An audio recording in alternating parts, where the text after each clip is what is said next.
ও আমার প্রাণ প্রিয় মুসলমান ভাইরা, এই জায়গাটার নাম হলো দক্ষিণ দিনাজপুর কালনা, নাকি কালনা। এই কালনাবাসী যারা এখানে রয়েছেন, এই সমস্ত কালনাবাসীকেই আমি উদ্দেশ্য করে বলি, আল্লাহ রাব্বুল আলামিন এইখানে তিনটা পাক বলেন, ওয়ামা উতিতুম মিনাল ইলমি ইল্লা কলিলা। ও পৃথিবীর মানব সম্প্রদায়, আমি তোমাদেরকে যে জ্ঞান দিয়েছি এই জ্ঞানটা খুবই ন্যূনতম থেকে ন্যূনতম। আমার সাথে একটু কথা বলা লাগবে, আমি কিন্তু মেন ভূমিকা থেকে এখন বক্তব্যের দিকে কিন্তু যাচ্ছি। এখন আপনাদেরকে আস্তে আস্তে ইনশাআল্লাহ ইন্টারেস্ট লাগবেই লাগবে ইনশাআল্লাহ সেই বক্তব্যের দিকে। এই কথা বলতে যে আপনাদের সামনে এতগুলি কথা আনলাম, তো আল্লাহর নবী সুলাইমান আলাইহিস সালাতু ওয়াস সালাম যখন ছোট্ট অবস্থায়, তিনার এত সূক্ষ্ম থেকে সূক্ষ্ম বিচার ছিল, এত সূক্ষ্ম থেকে এত সূক্ষ্ম আল্লাহ রাব্বুল আলামিন তার জ্ঞান দিয়েছিলেন, এত আল্লাহ রাব্বুল আলামিন তাকে প্রজ্ঞা দান করেছেন। আল্লাহ রাব্বুল আলামিন পারা নম্বর 19 সূরার নাম সূরা নামাল, আল্লাহ রাব্বুল আলামিন বলছেন, ওয়ালাকাদ আতাইনা দাউদ ওয়া সুলাইমানা ইলমা ওয়া ক্বালা আলহামদুলিল্লাহিল্লাযী ফাদ্দালানা আলা কাসীরিম মিন ইবাদিহিল মুমিনিন। জোরে বলুন আল্লাহু আকবার। আল্লাহ পাক বলেন, আমি দাউদ এবং সুলাইমানকে জ্ঞান দান করেছি। আর যখন তারা জ্ঞান পেল, জ্ঞান পাওয়ার পরে তারা দুজনাই আমার প্রশংসা আদায় করলো। তারা বলল আলহামদুলিল্লাহ, এবং তার সাথে সাথে তারা আরও বলল, আল্লাহ রাব্বুল আলামিন আমাদেরকে সমস্ত মুমিন বান্দাদের উপরে শ্রেষ্ঠত্ব দান করেছেন। জোরে বলুন না সুবহানাল্লাহ। ও আমার প্রাণ প্রিয় মুসলমান ভাইরা, এই জায়গাটার নাম হলো দক্ষিণ দিনাজপুর কালনা, নাকি কালনা। এই কালনাবাসী যারা এখানে রয়েছেন, এই সমস্ত কালনাবাসীকেই আমি উদ্দেশ্য করে বলি, আল্লাহ রাব্বুল আলামিন এইখানে তিনটা কথা তিনি বলতে চেয়েছেন। এই আয়াতটার মধ্যে কয়টা কথা? জোরে বলেন, কয়টা কথা? তিনটা কথা বলতে চেয়েছেন। এক নম্বরে আল্লাহ রাব্বুল আলামিন তিনি জ্ঞানের কথা বলেছেন, আর দুই নম্বরে আল্লাহ রাব্বুল আলামিন কৃতজ্ঞতার কথা বর্ণনা করেছেন, আর তিন নম্বরে আল্লাহ রাব্বুল আলামিন শ্রেষ্ঠত্বর কথা বলেছেন। ও মুমিন মুসলমান, আপনাকে আমাকে এই সমস্ত কথাগুলি শুনে আপনাকে আমাকে আমল করার চেষ্টা করতে হবে কি হবে না? চেষ্টা করব কি করব না? এই দুনিয়াতে আপনি আমি কেউ কিন্তু চিরদিন থাকবো না। এই দুনিয়া থেকে আপনাকে আমাকে যাওয়া লাগবে। এই দুনিয়া থেকে যাওয়ার পরে আপনার আমার আবাদান জিন্দেগি শুরু হয়ে যাবে। ওই জিন্দেগির শুরু আছে কিন্তু শেষ নাই। আছে নাকি? কোনো শেষ নাই। এই জন্য আপনাকে আমাকে ওই জীবনকে ভালো করার জন্য জ্ঞানের প্রয়োজন আছে কি নাই? জোরে বলেন, আছে কি নাই?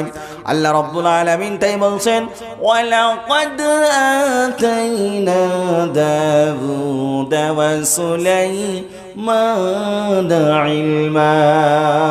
আমি দাউদ এবং সুলাইমানকে জ্ঞান দান করেছি। ও মুমিন মুসলমান, আপনাকে আমাকে আল্লাহ রাব্বুল আলামিন জ্ঞান দিয়েছেন কি দেন নাই? আল্লাহ রাব্বুল আলামিন সেই কথাকে কোরআনের মধ্যে আল্লাহ পাক বলছেন, যালিকাল কিতাবু লা রাইবা ফীহি হুদাল লিল মুত্তাকিন। জোরে বলুন আল্লাহু আকবার। আল্লাহ পাক বলেন, এই কিতাবের মধ্যে আমি তোমাদেরকে যে সমস্ত জ্ঞানগুলি দিয়েছি, যে সমস্ত বিদ্যা বুদ্ধিগুলি দিয়েছি ও মুসলমান, এর মধ্যে কোনো রকমের কোনো ডাউট নেই, কোনো রকমের কোনো সন্দেহ নাই। আছে নাকি? কি বলেন, আছে নাকি? কোন রকমের কোনো সন্দেহ নাই। আল্লাহ পাক এই কিতাবের মধ্যে যে কথাগুলি বলেছেন, সমস্ত কথাগুলি কিন্তু সত্য কথা। এর মধ্যে কোনো রকমের কোনো ভেজাল নেই। আছে? আল্লাহ পাক বলছেন আমি দাউদ এবং সুলাইমানকে জ্ঞান দিয়েছি আর পৃথিবীর মানুষকেও জ্ঞান দিয়েছি। ও পৃথিবীর মানুষ, আমি তোমাদের মাথার মধ্যে আমি লক্ষ লক্ষ কোটি কোটি সেলস তৈরি করেছি। ওই সূক্ষ্ম সূক্ষ্ম সেলসগুলির মধ্যে আমি আল্লাহ রব্বুল আলামিন ব্রেন তৈরি করেছি, যাকে আমরা বলি মগজ। ওই মগজের ভিতরে আল্লাহ রব্বুল আলামিন এত সূক্ষ্ম সূক্ষ্ম আল্লাহ রব্বুল আলামিন সেল দিয়েছেন। ওই সমস্ত কোষগুলি যদি একটু সামান্যতম কাউরি যদি একটু খারাপ হয়ে যায়, তাহলে পারে ওই মানুষটা কিন্তু আর মানুষ থাকে না, তখন তাকে কি বলে? পাগল বলে, বলে কি বলে না। তাই আল্লাহ রাব্বুল আলামিন বলছেন, ও পৃথিবীর মানুষ, তোমাদেরও তৈরি করা কিছু জ্ঞান আছে, আছে না নাই? আছে না নাই? আপনার আমার মাথায় আল্লাহ ব্রেন দিয়েছেন, এরকম ভাবে পৃথিবীর বিভিন্ন মানুষের বিভিন্ন রকমের ব্রেন দিয়েছেন। এই সমস্ত ব্রেন দিয়ে তারা বিভিন্ন রকমের জিনিস তারা আবিষ্কার করেছে কি করে নাই? তারা আপনার সাইকেল থেকে শুরু করে আপনার ওই যে আকাশে উড়ে ওই সমস্ত আপনার ওই সমস্ত বিমানগুলি, ওই সমস্ত রকেটগুলি, এই সমস্ত বিজ্ঞানীরা তৈরি করেছেন কি করেন নাই? আজ থেকে 20-30 বছর আগে কোরআন এবং হাদিসের কথার সঙ্গে মিল করা আর বর্তমানের সঙ্গে মিল রাখা, দুটি তারতম্য এক জায়গায় করা মুশকিল ছিল। কিন্তু বর্তমান সময়ে আপনি বহির্বিশ্ব থেকে শুরু করে বর্তমান সময়ের দিকে যদি লক্ষ্য করেন, আপনার আমার কিন্তু এখন আল্লাহকে বিশ্বাস করা অসম্ভব কিছু নাই। আগে যদি বলা হতো যে তোমরা যারা আল্লাহর উপর ঈমান আনবে আর আল্লাহর উপর ঈমান আনার পরে তোমরা ভালো কাজ করবে, ভালো কাজ করার পরে তোমরা জান্নাতে চলে যাবে, আর ওই জান্নাতটা তোমাদেরকে দুনিয়ার থেকে 10 গুণ বড় জান্নাত দেওয়া হবে, তখন ওই সমস্ত ব্যক্তি যারা আল্লাহকে মানত না, আল্লাহর উপর বিশ্বাস ছিল না, তারা বলতো এটা কি করে সম্ভব? দুনিয়ার থেকে কি 10 গুণ বড় জান্নাত কি হতে পারে? যখন আপনার আমার কাছে আসলো মোবাইল, তার আগে আসলো কম্পিউটার, এই সমস্ত জিনিসগুলি যখন আসলো, আসার পরে আচ্ছা বলেন, ওই সমস্ত জিনিসগুলির মাধ্যম দিয়ে আমরা বহির্বিশ্বকে দেখছি। আমরা কোনোদিন কেউ আমেরিকা গেছি? এখানে যারা বসে আছেন গেছি? কেউ গেছি? আমরা অস্ট্রেলিয়া গেছি, ফ্রান্সে গেছি, ইটালিতে গেছি, কিন্তু আপনি আমি এই মোবাইলে সামান্য একটু নেটটাকে অন করে দেব, ডাটাটা চালু করে দেব, আর ডাটা চালু করার সঙ্গে সঙ্গে আপনি আমি গুগলে যাব, গুগলে যেয়ে আমরা সার্চ দেবো যে আমেরিকা লেখার সঙ্গে সঙ্গে তার যে সমস্ত বৃহত্তম শহরগুলি রয়েছে, সেই সমস্ত শহরগুলি আপনার আমার সামনে ওপেন হয়ে যাবে, খুলে যাবে। যাবে কি যাবে না? কি বলেন? তাহলে পরে আপনি আমি পৃথিবীর যে কোনো জায়গা, যে কোনো রাষ্ট্রকে, যে কোনো রাষ্ট্রের ক্যাপিটালকে, রাজধানীকে আমরা দেখতে পারি কি পারি না? বলেন, পারি কি পারি না? আচ্ছা বলেন, তাহলে পরে এই সামান্য একটা মোবাইল দিয়ে যদি আমরা সারা পৃথিবীকে দেখতে পারি, আপনি আমি যখন আল্লাহর জান্নাতের মধ্যে যাওয়ার পরে আল্লাহ রাব্বুল আলামিন এই দুনিয়ার থেকে 10 গুণ বড় জান্নাত দিতে পারে কি পারে না? কি বলেন, পারে কি পারে না? আপনাকে আমাকে এই বিশ্বাস রাখতে হবে কলিজার মধ্যে। কিসের মধ্যে? কলিজার মধ্যে রাখতে হবে। এটা শিক্ষা কে দিয়েছেন? আল্লাহ রাসূল সাল্লাল্লাহু আলাইহি ওয়াসাল্লাম দিয়েছেন। আল্লাহ রাসূল সাল্লাল্লাহু আলাইহি ওয়াসাল্লামের মাধ্যম দিয়ে আমরা শিক্ষা পেয়েছি, আল্লাহ রাসূলের কাছ থেকে আমরা আদর্শ পেয়েছি। এই রাসূলুল্লাহ সাল্লাল্লাহু আলাইহি ওয়াসাল্লাম আপনাকে আমাকে কোরআনের ব্যাখ্যা বিস্তারিত তিনি আপনার আমার মাঝে বিদ্যমান করে গিয়েছেন। করেছেন কি করেন নাই? আসতে বলবেন না, একটু জোরে বলেন, করেছেন কি করেন নাই? তো আল্লাহ রাব্বুল আলামিন বলছেন, আমি তোমাদের মাধ্যম দিয়ে, আমি তোমাদেরকে নবীর মাধ্যম দিয়ে আমি তোমাদেরকে কোরআন দিয়েছি।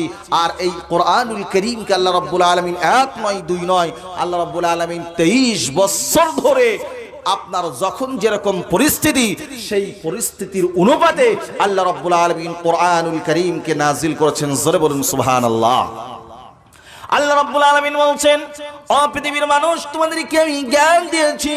এই সমস্ত জ্ঞান এবং বিদ্যা দিয়ে তোমরা বিভিন্ন রকমের জিনিস তোমরা আবিষ্কার করেছো। তোমরা সাইকেলের চাকা থেকে নিয়ে তোমরা রকেট পর্যন্ত আবিষ্কার করেছো। তোমরা বর্তমান বিশ্বের বিভিন্ন রকমের লেটেস্ট নতুনত্ব জিনিস তোমরা দেখতে পাচ্ছ, এই সমস্ত জিনিসগুলি মানুষ তার মন মস্তিষ্ক প্রসারিত দিয়ে তারা আবিষ্কার করেছে। কিন্তু আল্লাহ রাব্বুল আলামিন মহাসমুদ্র আল কোরআনুল কারীমকে আপনার আমার মাঝে দিয়েছেন। এই কোরআনুল কারীমের মধ্যে আল্লাহ রাব্বুল আলামিন এমন এমন তত্ত্ব দিয়েছেন, ওই সমস্ত তত্ত্বগুলি যদি আমরা একটু ভাবনা চিন্তা করি, আমরা কিন্তু বেহুশ হয়ে যাব, আমাদের মাথা শূন্য হয়ে যাবে। তারপরেও কিন্তু আমরা আল্লাহর কোরআনের ব্যাখ্যা বিশ্লেষণ আমরা কিন্তু বুঝতে পারবো না। আল্লাহ পাক বলেন, ওয়ামা উতিতুম মিনাল ইলমি ইল্লা কলিলা। ও পৃথিবীর মানব সম্প্রদায়, আমি তোমাদেরকে যে জ্ঞান দিয়েছি এই জ্ঞানটা খুবই ন্যূনতম থেকে ন্যূনতম। তোমাদেরকে জ্ঞান আমি রব্বুল আলামিন দান করেছি, আর প্রকৃত জ্ঞান একমাত্র আমি আল্লাহ রব্বুল আলামিন নিজের কাছেই আমি রেখেছি। জোরে বলুন সুবহানাল্লাহ। ভাইরা আমার, সেই জ্ঞানটা হলো কোরআনের জ্ঞান, আল্লাহর দেওয়া বিধান। এই বিধানকে আপনাকে আমাকে মানতে হবে, এখান থেকে আপনাকে আমাকে শিক্ষা অর্জন করতে হবে। আপনারা যেই মাদ্রাসাকে প্রতিষ্ঠিত করেছেন, এই মাদ্রাসা থেকে আপনার আমার জন্য কাল কিয়ামতের দিনে লক্ষ লক্ষ কোটি কোটি মানুষ যেই দিন আপনার জমায়েত হবে, সেই দিন কেউ কিন্তু কারোর সুপারিশ করার থাকবে না। আর এই মাদ্রাসার মাধ্যম দিয়ে যখন এই কোরআনের শিক্ষা দেবে, এই কোরআন থেকে জ্ঞান অর্জন করবে, জ্ঞান বিজ্ঞান অর্জন করার পরে তারা বিভিন্ন মানুষের কাছে তারা পৌঁছে দেবে। পৌঁছে দেওয়ার পরে তারপরে সেই সমস্ত বিদ্যা থেকে আপনার আরো অনেক মানুষ তারা বিদ্বান হবে, জ্ঞানী পণ্ডিত হবে। ওই সমস্ত জ্ঞানী পণ্ডিত মানুষগুলির দ্বারাতে আরো অনেক জ্ঞানী পণ্ডিত হবে, কি হবে না? ও ভাই মুসলমান, এই জন্য আপনাকে আমাকে এই কোরআনের শিক্ষা আপনাকে আমাকে অর্জন করতে হবে। এই কোরআনের দীক্ষা আপনি আমি যদি অর্জন করতে পারি, আল্লাহ রাব্বুল আলামিন এর বিনিময়ে আমাকে আপনাকে দুনিয়ার জীবনটাও সফল করবেন এবং পরকালের জীবনটাও সফল করবেন। আর এই পৃথিবীতে আল্লাহ পাক অসংখ্য নিয়ামত দিয়েছেন, দিয়েছেন কি জান নাই? জোরে বলেন, দিয়েছেন কি জান নাই? আপনাদেরকে আমি বলেছিলাম 2 নম্বর হলো কৃতজ্ঞতা আদায় করা। আচ্ছা বলেন, আমাদেরকে আল্লাহ পাক অনেক নিয়ামত দিয়েছে, নিয়ামত দেওয়ার পরেও কিন্তু আমরা আল্লাহর নিয়ামতের শুকরিয়া আদায় করি না? করি? বলেন, করি? আল্লাহর নিয়ামতের শুকরিয়া আদায় করি না। কারণ যে আমরা এই পৃথিবীতে আসার পরে এই পৃথিবীর যে মোহ, এই মোহর মধ্যে আমরা ঘুরছি। এই মোহের মধ্যে পড়ে আপনি আমি আল্লাহকে ভুলে যেয়ে রাসূলুল্লাহর আদর্শকে ত্যাগ করে নিজেদের মন মানি জীবন যাপন করছি। আপনি আমি যখন আল্লাহ রাব্বুল আলামিনের আপনার দেওয়া জ্ঞান থেকে আপনি আমি যখন পাবো, পাওয়ার পরে আমরা কৃতজ্ঞতা আদায় করব। এই জন্য আল্লাহ রাব্বুল আলামিন বেশি করে কৃতজ্ঞতা আদায় করবেন। আল্লাহ রাব্বুল আলামিন তার নাজ নিয়ামতকে আল্লাহ রাব্বুল আলামিন বাড়িয়ে দিবেন। আচ্ছা বলেন, 3 নম্বরে আপনাদেরকে বলেছিলাম একটি পয়েন্ট, সেই 3 নম্বর পয়েন্টটা হলো আল্লাহ রাব্বুল আলামিন বলেন যে আমি তোমাদেরকে শ্রেষ্ঠত্ব দান করেছি। এই পৃথিবীতে অনেক মানুষ আছে, পৃথিবীতে হিন্দু, খ্রিস্টান, জৈন, ইহুদি, নাসারা আরো অনেক রয়েছে, আছে না নাই? কি বলেন, আছে না নাই? আছে। তার মধ্যে থেকে আল্লাহ রাব্বুল আলামিন আপনাকে আমাকে মুসলমান বানিয়েছেন। কি বানিয়েছেন? জোরে বলেন, মুসলমান বানিয়েছেন। তাহলে আল্লাহ পাক আপনাকে আমাকে যে মুসলমান বানিয়েছেন, এটা আপনি আমি একবারও চিন্তা ভাবনা করেছি এটা আপনার আমার বাহাদুরি না আল্লাহ পাকের দয়া? কি বলেন, কি বলেন? আওয়াজ দেন। আল্লাহ পাকের দয়া না আমাদের বাহাদুরি? আল্লাহর দয়া। কার দয়া? আল্লাহ পাকের দয়া। তো আপনাদের সামনে আমি প্রথমেই বলেছি যে আমি যেটুকু আলোকপাত করব ইনশাআল্লাহ কোরআন থেকেই সরাসরি আলোচনা করব। আপনারা জানেন যে এই পৃথিবীতে আল্লাহ রাব্বুল আলামিন অসংখ্য নবী এবং রাসূলদেরকে পাঠিয়েছেন। সেই সমস্ত নবী এবং রাসূলদের একটাই মিশন ছিল, তাদের একটাই কাজ ছিল দাওয়াত, মানুষের কাছে পৌঁছে দেওয়া। কিসের দাওয়াত গো? জোরে বলেন, কিসের দাওয়াত? দ্বীনের দাওয়াতটা পৌঁছে দেওয়া। যেমন আপনাদের কাছে আমি এসেছি সুদূর মুর্শিদাবাদ দমকল থেকে, প্রায় এখান থেকে 350 কিলোমিটার রাস্তা। সেখান থেকে আপনার সকাল ভোরবেলায় বার হয়েছি, সেইখান থেকে বার হয়ে এখানে আসতে প্রায় 6 থেকে 6.5 ঘন্টা সময় লেগেছে আপনার স্করপিওতে। তাহলে পরে আপনাদের কাছে দিনের দাওয়াত নিয়েই তো এসেছি। আমি যদি এই দাওয়াতটা যদি আপনাদের কাছে যদি আমার নিজের আত্মপ্রকাশ করার জন্য, নিজের বড়ত্ব প্রকাশ করার জন্য আপনাদের কাছে যদি দাওয়াত দিই, এই দাওয়াতে কোনো নেকি হবে? কি বলেন, নেকি হবে? কিন্তু আপনার আমার যদি দাওয়াত, আপনার আমার শোনা এবং বলাটা ইখলাসের সঙ্গে থাকে, তাহলে পরে প্রত্যেকটা কথার মধ্যে নেকি আছে না নাই? আছে। তো আল্লাহ রাব্বুল আলামিন দুনিয়াতে, পৃথিবীতে মানুষকে পাঠিয়েছেন, আর এই মানুষকে দাওয়াত দেওয়ার জন্য নবী এবং রাসূলদেরকে পাঠিয়েছেন। তো সেই সমস্ত রাসূলদের মধ্যে থেকে একজন রাসূল ছিলেন যার নাম হলো হযরত সুলাইমান। কি নাম বললাম? একটু জোরে বলেন, আমার সাথে একটু কথা বলা লাগবে। আমি কিন্তু মেন ভূমিকা থেকে এখন বক্তব্যের দিকে কিন্তু যাচ্ছি। এখন আপনাদেরকে আস্তে আস্তে ইনশাআল্লাহ ইন্টারেস্ট লাগবে ইনশাআল্লাহ, সেই বক্তব্যের দিকেই আমি যাচ্ছি। আপনারা একটু জিকির করেন, একটু সামনের দিকে আসুন দেখি, নাহলে শয়তানে গ্রাস করবে। আসুন একটু জিকির করেন, লা ইলাহা ইল্লাল্লাহ, লা ইলাহা ইল্লাল্লাহ, লা ইলাহা ইল্লাল্লাহ, লা ইলাহা ইল্লাল্লাহ। ইনকিলাবের ওয়াস্ত্র মোদের লা ইলাহা ইল্লাল্লাহ, লা ইলাহা ইল্লাল্লাহ, লা ইলাহা ইল্লাল্লাহ, লা ইলাহা ইল্লাল্লাহ। কল কেটে পরনি না দে, চল ছোটে চল জিহাদে, জীবন দেব জীবন নেব, ভরসা মোদের এক আল্লাহ, লা ইলাহা ইল্লাল্লাহ। জোরে, আরো জোরে, লা ইলাহা ইল্লাল্লাহ, লা ইলাহা ইল্লাল্লাহ, লা ইলাহা ইল্লাল্লাহু মুহাম্মাদুর রাসূলুল্লাহ। হযরত সুলাইমান আলাইহিস সালাতু ওয়াস সালাম একজন আল্লাহর বিখ্যাত পয়গম্বর ছিলেন। হযরত সুলাইমান আলাইহিস সালাতু ওয়াস সালামকে আল্লাহ রাব্বুল আলামিন 7খানা নিয়ামত দিয়েছিলেন। কয়খানা বললাম? 7খানা নিয়ামত দিয়েছিলেন। ওই সমস্ত নিয়ামতগুলো একটা একটা করে আপনাদের সামনে আমি উপস্থাপন করব। 1 নম্বরে আল্লাহ রাব্বুল আলামিন হযরত সুলাইমান আলাইহিস সালাতু ওয়াস সালামকে আল্লাহ রাব্বুল আলামিন তিনি আপনার ওই যে তামা রয়েছে, ওই তামা ধাতুকে তিনি তরল ধাতু হিসাবে ব্যবহার করতে পারতেন। এটা হলো 1 নম্বরের নিয়ামত। আল্লাহ রাব্বুল আলামিন 2 নম্বরের নিয়ামত কি দিয়েছিলেন? 2 নম্বরের নিয়ামত আল্লাহ রাব্বুল আলামিন জিন জাতিকে তার অনুগত্য বানিয়ে দিয়েছিলেন। আর 3 নম্বরের নিয়ামত হলো আল্লাহ রাব্বুল আলামিন তাকে হাওয়াকে তার অনুগত্য বানিয়ে দিয়েছিলেন। 4 নম্বরে আল্লাহ রাব্বুল আলামিন তাকে পিঁপড়ার ভাষা বোঝানো তিনি ক্ষমতা দিয়েছিলেন। 5 নম্বরে আল্লাহ রাব্বুল আলামিন তাকে আপনার ওই যে পাখিগুলি রয়েছে, সেই সমস্ত পাখিগুলির তিনি দায়িত্ব পেয়েছিলেন, তারা তার অনুগত ছিলেন। আর 5 নম্বরে 6 নম্বরে আল্লাহ রাব্বুল আলামিন তাকে বিশাল সাম্রাজ্য দান করেছিলেন। আর 7 নম্বরে আল্লাহ রাব্বুল আলামিন তাকে যে সাম্রাজ্য দান করেছিলেন, আর এই সমস্ত সাম্রাজ্যের মধ্যে যত নাজ নিয়ামত যা কিছু ছিল, সেগুলো যেমন খুশি তেমন তিনি ব্যবহার করতে পারবেন, এই স্বাধীনতা আল্লাহ রাব্বুল আলামিন দান করেছেন।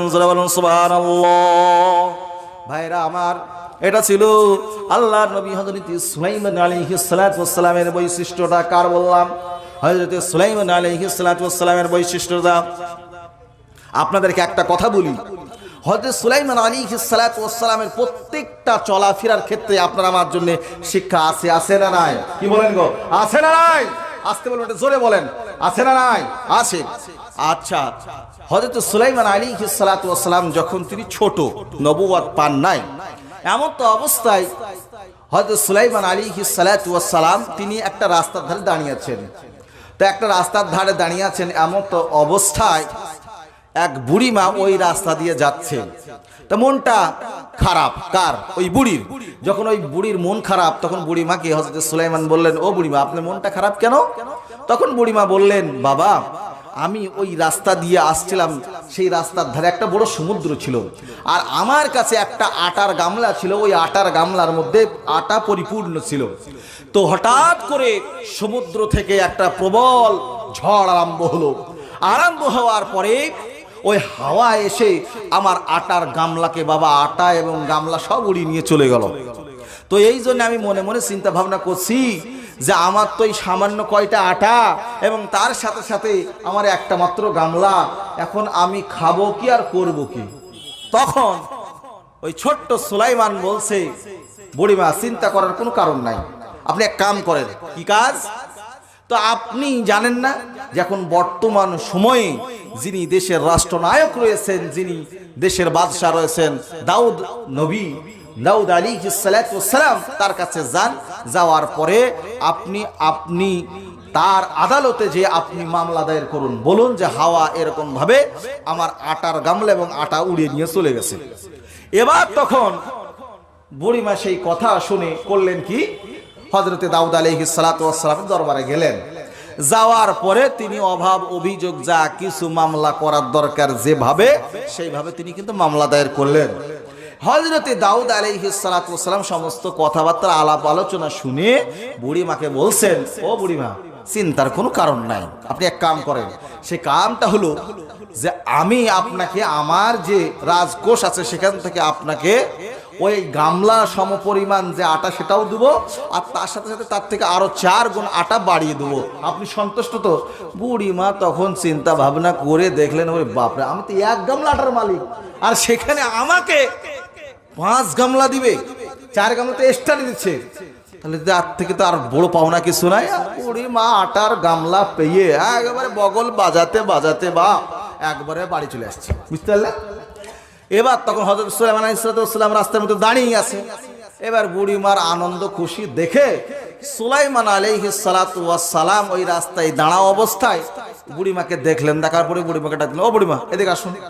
আচ্ছা আপনি এত আনন্দিত ব্যাপার কি, আপনি কি আপনার যা পাওনা সব পেয়ে গেছেন? হ্যাঁ বাবা, আমার তো 1 গামলা আটা পাওয়ার আমি অধিকার ছিলাম, হকদার ছিলাম, সেই জায়গায় 1 গামলার পরিবর্তে আমাকে 5 গামলা দিয়েছে, আমি বড় সন্তুষ্ট হয়ে গেছি।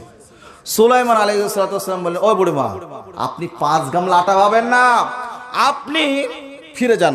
ফিরে যেয়ে আপনি বলেন যে আমি এর থেকে আরো বেশি আটা পাবো, আমার কিন্তু বিচার কিন্তু ন্যায় বিচার হয়নি, আপনি এখন যান, আপনি যেই কথা বলেন। বুড়িমা তখন বলল, বাবা আমি এই কথা কি এমনি বলি, আমাকে তো লজ্জা লাগে। বলে, না বুড়িমা আপনাকে আমি সাজেশন দিচ্ছি, পরামর্শ দিচ্ছি, আপনি যান। বুড়িমাকে কিন্তু পাঠিয়ে দিলেন। পাঠিয়ে দেওয়ার পরে বুড়িমা চলে গেলেন। যাওয়ার পরে হযরতে দাউদকে যেমনি ভাবে হযরতে সুলাইমান শিখে আছে সেইভাবে উনি বললেন। বলার পরে দাউদ আলাইহিস সালাতু ওয়াস সালাম বলেন, ও বুড়িমা তাহলে পরে তুমি কয় গামলা আটা পাবা? বলে, আপনার যেটা প্রাপ্য সেটাই আপনি আমাকে দেন, আমি যেটা পাবো সেটা আপনি আমাকে দেন, আমি সেটা নিয়েই সন্তুষ্ট থাকবো। তখন বুড়িমাকে 5 গামলার পরিবর্তে 10 গামলা দেওয়া হলো। বুড়িমা তো চিন্তা ভাবনা করলো, ব্যবসা তো ভালো, এরকম যদি আরো 2-5 বার পাওয়া যায় তাহলে পরে তো আরো আমার ব্যবসায় উন্নতি ভালোই হবে। এবার বুড়িমা কিন্তু আবার আনন্দের সাথে আবার রাস্তা দিয়ে আবার আসছে। সুলাইমান আলাইহিস সালাতু ওয়াস সালাম আবার কিন্তু রাস্তায় দাঁড়িয়ে আছে। বুড়িমার সমস্ত রকমের পরামর্শ যা কিছু দেওয়ার ওই সুলাইমান আলাইহিস সালাতু ওয়াস সালাম দিচ্ছেন। এবার তখন সুলাইমান আলাইহিস সালাতু ওয়াস সালাম বুড়িমাকে আসতে দেখে আবার বুড়িমাকে দাঁড় করালেন। বুড়িমাকে বলছেন, বুড়িমা আপনি কয় গামলা পেয়েছেন? তখন বলে যে আমি 5-এর জায়গায় 10 পেয়েছি। আপনি খুব খুশি? বলে, হ্যাঁ। বলে, ও বুড়িমা এত অল্পতে খুশি হলে হবে না, আপনি আরো বেশি পাবেন, আপনি আবার ফিরে যান। বুড়িমা বলছে, বাবা একবার তো গেলাম তোমার কথা শুনে, আবার যদি যাই তাহলে পরে তো আবার লজ্জার কারণ হবে। ও বুড়িমা আপনাকে ওয়ালে চিন্তা করতে হবে না, আপনি যান। টেনশন করে, আমি তো আসি আপনার পরামর্শদাতা। এবার তখন বুড়িমা করলেন কি, ফিরে আবার চলে গেলেন। যাওয়ার পরে এই কথা আবার রিপিট করছেন যে আমার যা প্রাপ্য আমি তো সেই প্রাপ্য পাই নাই, আমাকে কিন্তু আমার প্রাপ্য বুঝিয়ে দেওয়া লাগবে। এবার তখন সুলাইমান আলাইহিস সালাতু ওয়াস সালামের এই কথা শুনে যখন দাউদ আলাইহিস সালাতু ওয়াস সালামের কাছে গিয়েছেন, বলে, ও বুড়িমা তুমি কত পেলে খুশি হবে? বলে, আমার যা প্রাপ্য আপনি তাই দেন। এবার তখন ওই কথা শুনে দাউদ আলাইহিস সালাতু ওয়াস সালাম করলেন কি, 10 তো আগে দিয়েছে, আবার পরে কিন্তু আবার 10 বাড়িয়ে দিয়েছে। এবার বুড়িমা মুচকি মুচকি হাসতে হাসতে আপনার আটা নিয়ে রাস্তা দিয়ে আসছে। আস্তে আস্তে আবার ওই সুলাইমানের সঙ্গে দেখা। এবার সুলাইমান আলাইহিস সালাতু ওয়াস সালামের সঙ্গে যখন দেখা হয়েছে, সুলাইমান বলছে, আপনি কত গামলা আটা পেয়েছেন? বলে, আমি 20 গামলা পেয়েছি বাপ। বলে, আপনি আইতে খুশি? বলে, হ্যাঁ বাবা আমার আর দরকার নাই। বলে, বুড়িমা এখন মেলা পাবেন, আপনি যান, আমার কথা শুনেন। এবার তার বলছে, বাবারে আর কবার যাবো? 2-3 বার তো হয়েই গেল, আর কি আমি যেতে পারি? বলে, না আপনি আমার কথা শোনেন। বলছে যান, যে আপনি বলেন যে আমার বিচার কিন্তু এখনো হয়নি, আমার মামলা যেটা রায় হবে সঠিক সেই রায় কিন্তু এখনো হয়নি, আপনি আবার যান। এবার তখন বুড়িমা করেছেন কি কথাবার্তা শুনে দেখছে দু চারবার তো লাভ হয়েছে, ক্ষতি তো হয়নি, অপমান তো হয়নি, আর একবার যেয়েই দেখি। এবার যেয়ে কিন্তু দেখলেন, যাওয়ার পরে বলছেন যে হুজুর জাহাপানা, আপনাকে কিন্তু আমি ওই যে বিচার এর আগে দিয়েছিলাম ওই বিচারে কিন্তু সঠিক ফয়সালা হয়নি, তাই আপনার কাছে আবার বিচার নিয়ে এসেছি। এবার তখন বুড়িমার কথা শুনিয়ে তখন বুঝতে পারলেন এর পিছনে নিশ্চয় কোনো পরামর্শদাতা আছে, কোনো উকিল আছে, উকালতি করছে, যার কারণ থেকে বুড়িমা কিন্তু বারবার ঘোরাফেরা করছেন। এবার তখন ওই বুড়িমাকে জিজ্ঞাসা করছে, ও বুড়িমা, আপনি যে এখানে বারবার আসছেন, আপনি সত্য কথা বলুন যে আপনাকে এই পরামর্শ কে দিচ্ছে, আপনার উকালতিটা কে করছে? তখন ওই বুড়িমা বলল যে আমি তো ওটা বলবো না। বলে আপনি বলেন, কোনো অসুবিধা নাই। তখন বুড়িমা বলছে যে কল আলাহু সুলাইমান, তাকে লোকে বলে সুলাইমান। এবার তখন হযরতে সুলাইমান আলাইহিস সালাতু ওয়াস সালামকে আল্লাহর নবী হযরতে দাউদ ডাক দিলেন। ডাক দেওয়ার পরে তারপরে উনি আসলেন। আসার পরে এবার সুলাইমানকে জিজ্ঞাসা করছেন, ও সুলাইমান, তুমি বলো তো সঠিক বিচারটা কি হবে? তুমি যেটা ফায়সালা করবে সেই ফায়সালা অনুপাতে বুড়িমার ফায়সালার রায় হবে। এবার তখন বললেন, আব্বাজান, ওই যে সমুদ্র যেখান থেকে আটার গামলা উড়ে গিয়েছিল, আটা শুদ্ধ, ওইখানে আপনার একটা সমুদ্র রয়েছে, আর ওই সমুদ্রের মাঝখানে একটা বড় জাহাজ, মাল জাহাজ, আপনার ওই জলজাহাজ আসছে, মাল ভর্তি জাহাজ। ওই জলজাহাজে হঠাৎ করে ফুটা হয়ে গেল, আর ফুটা হয়ে যাওয়ার পরে তারপরে ওই ফুটা দিয়ে ওই ছিদ্র দিয়ে পানি প্রবেশ করছিল। এমতো অবস্থায় যারা নাবিক এবং যারা তার দায়িত্বশীল তারা বলল, আল্লাহর কাছে ফরিয়াদ করলো, দোয়া করলো, আল্লাহ তুমি আমাদেরকে এই মর্মান্তিক অবস্থায়, এই দুরবস্থায় আমাদেরকে যদি তুমি রিহাই করো, আমাদেরকে যদি তুমি প্রাণে বাঁচাও, তাহলে পরে এর ভেতরে যা কিছু অর্থ রয়েছে, সম্পদ রয়েছে, সবগুলি তোমার রাহে হযরতে দাউদ আলাইহিস সালাতু ওয়াস সালামকে দান করে দেব। জোরে বলেন সুবহানাল্লাহ। এবার তখন ওই জাহাজ আপনার এইদিকে এসে আপনার বন্দরে লেগেছে। লাগার পরে সমস্ত মাল নিয়ে, যেহেতু ওয়াদা আগেই করেছে, ইন্নামাল মুমিনুনা ইযা ওয়াদা ওয়াফা, মুমিন যখন কোনো ওয়াদা করে, প্রতিশ্রুতি দেয়, তখন সে তার প্রতিশ্রুতি কিন্তু ভঙ্গ করে না। করে? বলেন, করে না। কিন্তু আমরা তো এখন বর্তমান এমন মুসলমান হয়েছি, আমরা কথায় কথায় আমানতের খেয়ানত করি, কথায় কথায় আমরা মিথ্যা কথা বলি। আমাদের এখন বর্তমান সময়ে যারা আমরা এই সময়ে বিচরণ করছি, এই সময়টা আমরা দেখতে পাচ্ছি যে আপনার মানুষ দেখবেন অনেক জনা এরকমও করছে যে জমি বিক্রি করে দিয়েছে। জমি বিক্রি করে দেওয়ার পরে যেহেতু লিখিত নাই, ওর বাপ কিন্তু জমি বিক্রি করেছে। জমি বিক্রি করার পরে ছেলেরা এখন বেঁচে আছে, আর যে ক্রেতা যে কিনেছে সে এখন এসে বলছে যে ভাই, তোমার আব্বা তো জমি আমাকে বিক্রি করেছিল, তা তুমি এক কাজ করো, আমাদেরকে জমিটা রেজিস্ট্রি করে দাও। বলে আপনার কি দলিল আছে? বলে তোমার আব্বা টাকা নিয়েছিল, এটাই মুখের দলিল। বলে ও কথা কিন্তু আমরা মানবো না। বলে তাহলে কি করবা? বলে আবার টাকা লাগবে। তো এইরকম ভাবে মানুষ মানুষের কাছ থেকে বারবার টাকা দিচ্ছে কি নিচ্ছে না? কি বলেন গো? এই জন্য দেখেন মানুষ এখন লেখা পড়া ছাড়া কোনো কাজ করছে না। কিন্তু আল্লাহর রাসূল বলেছেন, একজন মুমিন সব কিছু করতে পারে, কিন্তু সে কখনো মিথ্যা কথা বলতে পারে না। কিন্তু আমাদের আজকে বর্তমান সময়ে আমরা এমন একটা জায়গায় অবস্থান করছি যে মুসলমান প্রত্যেকটা ধাপে ধাপে মিথ্যা কথা বলছেন।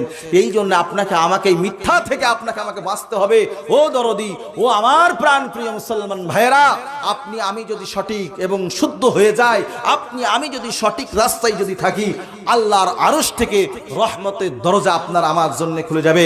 ওই মুসলমান, আপনার আমাকে মনে রাখতে হবে যে এমন একদিন ছিল যেই দিন আটার গামলা হাওয়া নিয়ে গিয়েছে, সেই হাওয়ার কিন্তু মুসলমান বিচার করেছে, তার সঠিক রায় দিয়েছে। আপনারা জানেন যে হযরতে উমরে ফারুক রাদিয়াল্লাহু তাআলা আনহুর যুগে আপনার হঠাৎ করে একদিন এক মানুষ, সে করেছে কি, গরিব মানুষ ছিল, আপনার একটা পাত্রে তার কেরোসিন ছিল। তো ওই কেরোসিন কিরকম ভাবে হোক পড়ে গিয়েছে, পড়ে যাওয়ার পরে মাটি কিন্তু সেটাকে চুষে নিয়েছে। আর মাটি যখন চুষে নিয়েছে, এবার ওই গরিব ব্যক্তি করেছে হযরতে আমিরুল মুমিনিন হযরত উমরে ফারুক রাদিয়াল্লাহু তাআলা আনহুর কাছে গিয়েছেন। যাওয়ার পরে হযরতে উমরে ফারুক রাদিয়াল্লাহু তাআলা আনহুকে বলছেন, হে আমিরুল মুমিনিন, আমার তেল মাটি খেয়ে নিয়েছে, আপনাকে কিন্তু এর বিচার করতেই হবে। এবার যখন এই কথা বললেন, বলার পরে হযরত ওমর ফারুক রাদিয়াল্লাহু তাআলা আনহু করলেন কি, একটা চিঠি লিখলেন। চিঠি লেখার পরে ওই চিঠিটি যেখানে তেল চুষেছে, যেখানে তেল পড়েছে, ওইখানে এটা দিতে বললেন। ওই তেল আবার পুনরায় ওই মাটি কিন্তু ফেরত দিয়েছে। জোরে বলুন না সুবহানাল্লাহ। ভাইরা আমার, সেই মুসলমান আর এই মুসলমান, আচ্ছা বলেন মুসলমান এই যুগে আছে না নাই? এখন আল্লাহওয়ালা আছে না নাই? তৎকালীন সময়ে তারা হাওয়ার বিচার করেছে, তারা মাটির বিচার করেছে।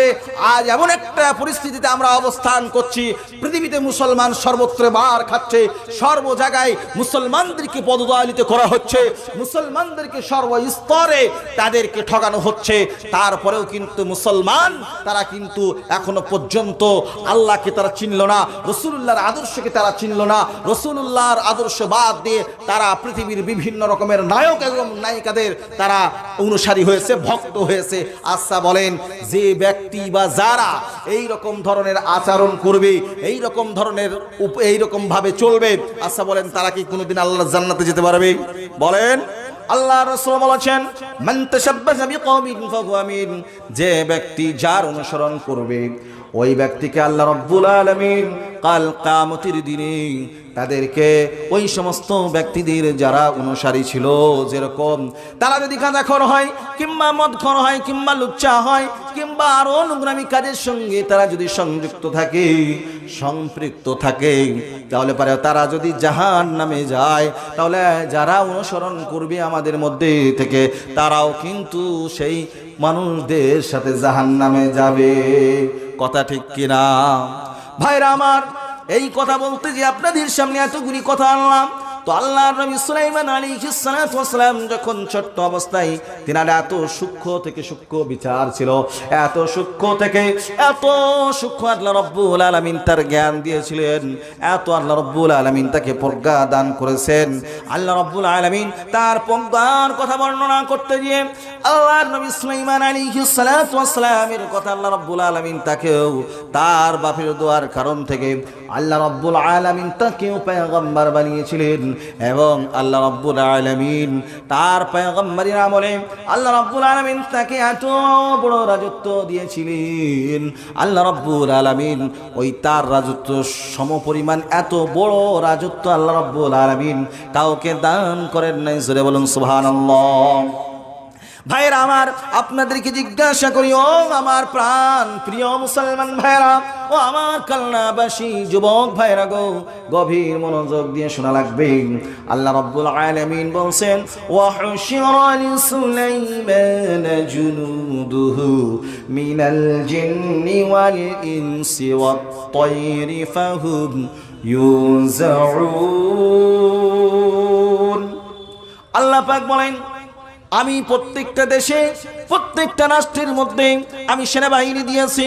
আচ্ছা বলেন, এই পৃথিবীতে যত রাষ্ট্র রয়েছে, কিছু কিছু রাষ্ট্রের মধ্যে প্রধানমন্ত্রী রয়েছে, কিছু কিছু রাষ্ট্রের মধ্যে আবার কিন্তু প্রধানমন্ত্রী নয়, রাজা বাদশাহ রয়েছে।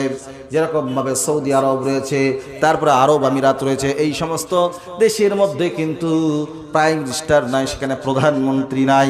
সেখানে আপনার আইন ব্যবস্থা সেখানে কিন্তু ঠিকই আছে, কিন্তু এক একটা জায়গায় এক এক রকম ভাবে রাষ্ট্র পরিচালনা করা হয়, তাদের এক একজনের এক এক রকম সিস্টেম কিন্তু থাকতে পারে, কিন্তু দেশকে রক্ষা করার জন্যে তাদের কিন্তু সকলের আইন এবং কানুন কিন্তু এক। আচ্ছা বলেন, এই ভারতবর্ষ একটা বিশাল দেশ, এই বিশাল দেশের মধ্যে 29টা রাজ্য রয়েছে। আপনার এই দেশের মধ্যে অনেক সেনা রয়েছে। এই সমস্ত সেনাগুলিকে আপনার ভারতবর্ষের সরকার তারা যে সমস্ত ট্যাক্সগুলি পায়, ওই সমস্ত ট্যাক্সের মধ্যে থেকে শতকরা 80% আপনার সামরিক খাতের মধ্যে ব্যয় করা হয়, আর বাকি 20% বিভিন্ন রকমের সরকারের যে সমস্ত খাতগুলি রয়েছে ওই সমস্ত খাতের মধ্যে ব্যবহার করা হয়। কারণ দেশকে যদি আপনি আমি রক্ষা করতে না পারি, দেশের সার্বভৌমত্বকে যদি আমরা রক্ষা করতে না পারি, তাহলে পরে দেশ থেকে মানুষ কিন্তু মুছে যাবে, দেশের অর্থনৈতিক ধসে পড়বে, দেশকে কিন্তু বাঁচানো সম্ভব হবে না। এই রকম ভাবে প্রত্যেকটা দেশের মধ্যে আল্লাহ রাব্বুল আলামিন তার সার্বভৌমত্ব রক্ষা করার জন্য এই রকম ভাবে কোরআনের মাধ্যম দিয়ে পৃথিবীর মানুষকে শিক্ষা দিয়েছেন। আচ্ছা বলেন, প্রত্যেকটা দেশ রয়েছে, ওই প্রত্যেকটা দেশের মধ্যে 3টা করে সেনাবাহিনীর প্রকার রয়েছে। কয়টা করে? আসতে বলবেন, একটু জোরে বলেন। কয়টা করে সেনাবাহিনী রয়েছে? 3টা করে সেনাবাহিনী রয়েছে। সেই 3টা সেনাবাহিনীর কথা আল্লাহ রাব্বুল আলামিন সুলাইমান আলাইহিস সালাতু ওয়াসসালামের কথা দিয়ে তিনি প্রমাণ করাচ্ছেন। আল্লাহ পাক বলছেন, ওয়া হুশিরা লিসুলাইমান জুনুদুহু মিনাল জিন্নি ওয়াল ইনসি ওয়াত তায়রি ফাহুম ইউজাউন। আল্লাহ পাক বলেন, হযরত সুলাইমান আলাইহিস সালাতু ওয়াসসালামের 3 প্রকারের সেনাবাহিনী ছিল। 1 নম্বরের সেনাবাহিনী ছিল জিন জাতি, আর 2 নম্বরের সেনাবাহিনী ছিল মানব সম্প্রদায়, আর 3 নম্বরের সেনাবাহিনী ছিল পক্ষী জাতি। জোরে বলুন না সুবহানাল্লাহ। আর তাদেরকে বিভিন্ন দলে বিভক্ত করা হয়েছিল। এই সমস্ত সেনাবাহিনীগুলির কাজ কি ছিল? 1 নম্বরে সেনাবাহিনী আপনার হলো জিন জাতি। এই জিন জাতি হযরত সুলাইমান আলাইহিস সালাতু ওয়াসসালাম কিসের কাজ দিতেন? বিভিন্ন রকমের শক্ত কাজ ছিল, যে সমস্ত শক্ত কাজগুলি মানুষের পক্ষে কিন্তু করা সম্ভব ছিল না। এই সমস্ত কাজগুলি জিনেদের মাধ্যম দিয়ে তিনি আঞ্জাম দিতেন। এই সমস্ত কাজগুলির দায়িত্ব জিনেদেরকে দেওয়া হয়েছিল। তারা আপনার নৌবাহিনীর কাজ করত। কিসের কাজ করত? জোরে বলেন। নৌবাহিনী মানে ওই যে পানিপথ আছে, পানিপথের যুদ্ধ হয় কি হয় না? কি বলেন গো? আপনার যে সমস্ত জায়গায় দেখুন সমুদ্র আছে, হয়তো হঠাৎ করে আপনার চীনের সাথে যুদ্ধ লেগে গেল, কিংবা বাংলাদেশের সাথে যুদ্ধ লেগে গেল, তারপরে দেখবেন যখন পানিপথের যুদ্ধ হয়, ওই পানিপথের যুদ্ধের সময় তো আপনি আর আমি তো পানির উপর দিয়ে দৌড়তে পারবো না? পারবো গো? না, অত বড় আল্লাহর ওলি হয়নি যে পানির উপর দিয়ে দৌড়ে চলে যাবো নাকি? পারবো? কি বলেন? পারবো? পানিতে যুদ্ধ করার জন্য লাগবে কি? জোরে বলেন, কি লাগবে? জাহাজ লাগবে, আর নাহলে বোট লাগবে, তবে তো যুদ্ধ করা যাবে নাকি বলছেন? নাহলে যুদ্ধ করাতে যাবে না। তো হযরত সুলাইমান আলাইহিস সালাতু ওয়াসসালাম পানিপথে যুদ্ধ করার জন্য জিন জাতিকে আল্লাহ রাব্বুল আলামিনের তরফ থেকে নির্দেশ দিয়ে এটাকে আপনার নৌবাহিনীর কাজ নেওয়া হতো। ওয়াল ইনস, আর 2 নম্বরে বলা হয়েছে মানুষ। আচ্ছা, মানুষ যদি যুদ্ধ করে, স্থলপথে যুদ্ধ করবে। কোথায় করবে? স্থলপথে। যেহেতু সেই সময় সামরিক দিক দিয়ে যুদ্ধ করার প্রয়োজন হলে তখন তার এই রকম ধরনের নিত্য নতুন রকেট আর লান্সার আর ড্রোন আর তারপরে আরো বিভিন্ন রকমের অস্ত্র শস্ত্র যে উড়িয়ে যে মারবে এরকম তো ছিল না। তখন তো যুদ্ধ ছিল বাবা আপনার ঘোড়ার পিঠের ওপরে উঠো আর মাল সামান নাও, আর তার সাথে সাথে লোহার পোশাক পরো, মাথায় হেলমেট বাঁধো, আর একটা ঢাল নাও আর একটা তলোয়ার নাও, সামনে সামনে মোকাবিলা হবে না। কি বলছেন? এই জন্যে তখনকার সময় যুদ্ধ ছিল কিসের? আপনার স্থলপথের যুদ্ধ। আর স্থলপথের যুদ্ধ করার জন্য অন্য কোনো প্রাণী দিতে হবে না, মানুষ দিয়ে মানুষের সঙ্গে যুদ্ধ করতে হবে। তো আল্লাহ রাব্বুল আলামিন হযরত সুলাইমান আলাইহিস সালাতু ওয়াসসালামকে নির্দেশ করলেন যে তুমি মানুষ সম্প্রদায় দিয়ে তুমি কি করবে? স্থলপথের যুদ্ধ করবে। আর 3 নম্বরে আল্লাহ রাব্বুল আলামিন হযরত সুলাইমানকে নির্দেশ দিলেন যে ওই যে আকাশ বাহিনী। আচ্ছা বলেন যে আমাদের এই যে নরেন্দ্র মোদী সাহেব কিছুদিন আগে আপনার এয়ার হেলিকপ্টার কিনলেন না ফ্রান্স থেকে, বা আপনার হাজার হাজার কোটি টাকা দিয়ে? আচ্ছা, ওই টাকাগুলি আপনার আমার সকলের পকেটের টাকা না নরেন্দ্র মোদী সাহেবের টাকা? জোরে বলেন, কার টাকা? এই মুসলমান কথা কয় না, তার জন্যই তো সমস্যা গো। সেদিনকে পিকে কি বলছে জানেন? পিকে বলছে এই মুসলমান সব থেকে ভীত জাতি, কারণ এদের মসজিদ নিয়ে নিচ্ছে, এদের বিভিন্ন সময় বিভিন্ন রকমের আইন কানুন পাস হচ্ছে, এরা কিন্তু কথা বলে না, আর যার জন্য এদের উপরে বিভিন্ন রকমের সমস্যা আসছে। এই কথা কে বলছে? পিকে মানে কি? ওই যে কিছুদিন আগে দেখলেন না 2014 সালে যখন আপনার দেশের নির্বাচন হলো, যে নির্বাচনে বিজেপি প্রথম ক্ষমতায় আসলো, রাষ্ট্রের ক্ষমতায় আসার পরে ওই পিকে আপনার করলো কি, যাকে বলা হয় আপনার কি কিষান গো, ওর নামটা বলেন না গো, পিএম কিষান। ওই পিএম কিষান আপনার করলো কি, উনি যুক্তি দিলেন, উনি ছিলেন একজন আপনার হলেন কি ভোটবিদ। কি বিদ? ভোটবিদ। উনি কিভাবে আপনার দেশের রাজনীতি করতে হয় এই রাজনীতি নিয়ে পড়াশোনা করেছেন। কোথা থেকে? আমেরিকা থেকে। আর আমেরিকা থেকে পড়াশোনা করে এসে বিভিন্ন আপনার নেতা নেত্রীদেরকে আপনার পরামর্শ দেয়। কি দেয়? আর ওর চার্জ কিন্তু 2-1 টাকা না বাবা, হাজার হাজার কোটি টাকা লাগে, তারপরে পরামর্শ দেয়। বুঝতে পারছেন? এগুলো খবর আছে। তো উনি বলছেন যে এই জাতি হলো ভীতু জাতি। এই আমরা ভীতু জাতি না বাঘের জাতি গো? বলেন। আমরা হলাম বাঘের জাতি, কিন্তু আজ আমরা গায়ের কমদেরকে দেখে আমরা থরথর করেছে, ওরে বাবা কিছু বলবো না, ওরা যা মন তাই করে, সুবহানাল্লাহ আলহামদুলিল্লাহ। ঠিক কিনা? তো এইরকম পরিস্থিতি যদি আপনি আমি হই, আজ দেখলেন তো কয়েকদিন আগে রাম মন্দির উদ্বোধন হয়ে গেল। তারপরে আবার জ্ঞানব্যাপী মসজিদ আজ কয়েকদিন আগে নিয়ে নিল কি নিল না? আচ্ছা বলেন, আপনি আমি যারা এগুলি দেখছি শুনছি, আমরা কেউ একবারও কি আমরা মনে মনে পস্তাচ্ছি? আমরা একটু একটু হাই হুতাশ করছি? আমরা কি একটু কষ্টের ভাব করছি? আপনাকে আমাকে আল্লাহ রাসূল সাল্লাল্লাহু আলাইহি ওয়াসাল্লাম শিক্ষা দিয়েছেন, আল মুসলিমু কাশাজারি নাখলা। আল্লাহ রাসূল সাল্লাল্লাহু আলাইহি ওয়াসাল্লাম বলেছেন, আল মুসলিমু মিল্লাতুন ওয়াহিদা। আল্লাহ রাসূল বলেন যে মুসলমান হলো একটা বডির মতো। কিন্তু আজ বিভিন্ন জায়গায় বিভিন্ন মুসলমানরা মার খাচ্ছে, আর আপনি আমি তাকিয়ে দেখছি, কিন্তু একবারও বলছি না যে কেন মারলো, কি কারণে মারলো, কেন প্রতিবাদ হলো না। এটার কারণ কি? আপনি আমি আজ ইমানকে দুর্বল করে ফেলেছি, যার কারণ থেকে আজ আপনাকে আমাকে গাওয়ারি কওমের কাছ থেকে আপনাকে আমাকে শিক্ষা নিতে হবে। আরে আন্দোলন কাকে বলে? শিখ জাতির কাছ থেকে শিখতে হবে আমাদেরকে। আজ ওরা ভারতবর্ষের 100 কোটির মধ্যে থেকে ওরা শতকরা 2% লোক বসবাস করে। আচ্ছা বলেন, এই যে 2 বছর আগে তারা কিষাণ আন্দোলন হলো, তার নেতৃত্ব কারা দিল?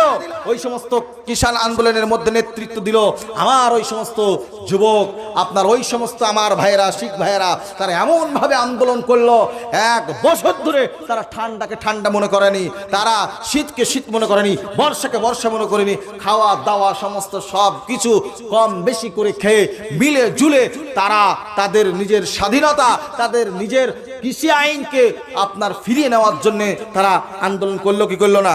আচ্ছা বলেন, ওরা সফল হয়েছে কি হয়নি? এই মুসলমান বলেন, হয়েছে কি হয়নি? কিন্তু আপনি আমি কি হচ্ছে? আপনাকে আমাকে এটা শিখতে হবে, তাদের কাছ থেকে আপনাকে আমাকে জ্ঞান অর্জন করতে হবে। আল্লাহ রাসূল বলেছেন যে তোমরা ওই সমস্ত জাতিগুলিকে দেখে তোমরা ভয় করো না, একমাত্র তোমাদের যদি ভয় করতে হয় কাকে করতে হবে? জোরে বলেন, কাকে করতে হবে? আল্লাহ রাব্বুল আলামিনকে ভয় করতে হবে। পৃথিবীর কোনো পাওয়ারকে আমরা পরোয়া করি না। একমাত্র আমাদের উদ্দেশ্য হলো হয় আমরা জয় লাভ করবো, আর তা না হলে আমরা আল্লাহ দ্বীনের জন্য পৃথিবীতে শহীদ হয়ে আমরা মারা যাব। কথা ঠিক কিনা? কিন্তু মুসলমান, আজ আপনি আমি এই দুনিয়াতে আসার পরে পৃথিবীর মানুষ একে অপরের দেখা দেখি পৃথিবীর ওপরে এমন আকৃষ্ট হয়ে গিয়েছে, যার কারণ থেকে আমরা পৃথিবীর মহব্বতকে ছাড়তে পারছি না। আল্লাহর নবী বলেছেন, যখন তোমরা 2টা জিনিসকে আঁকড়িয়ে ধরবে, কয়টা জিনিস? জোরে বলেন, কয়টা জিনিস? 2টা জিনিসকে তোমরা আঁকড়িয়ে ধরবে।